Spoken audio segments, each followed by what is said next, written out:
Once again, the communists have acted aggressively against our forces and on the high seas, this time dropping flares in the path of an Australian Navy helicopter. Fortunately, the pilot was able to take evasive action to avoid the flares.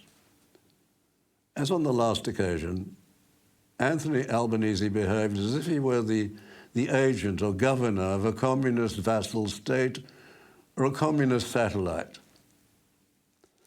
It's likely that he didn't even raise the dangerous sonar attack on an Australian vessel at the time he sought out President Xi at an APEC meeting. You'll see this on the scene now, where he goes out, he tries to speak to him and shake hands with him. Obviously, he didn't raise the sonar attack with him. Sheepishly this time, he just says that the attack on our helicopter was unprofessional and unacceptable. And all of the protests go through the normal channels. This isn't the reaction of a real Australian Prime Minister.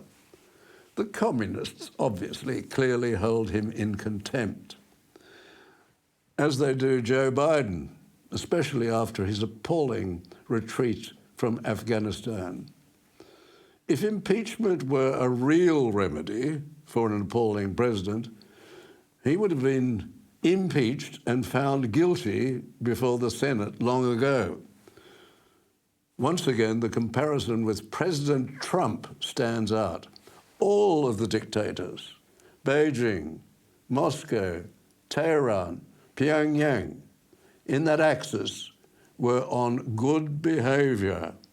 They all knew there was a line in the sand that they mustn't cross. They weren't sure where it was. They weren't sure what he would do, but they all knew that with President Trump, they mustn't cross that line, and if they did so, it would be at their peril. And meanwhile, Bob Carr, former Foreign Minister, is suing the New Zealand politician Winston Peters. It's in defamation, and it's for calling him a Chinese puppet.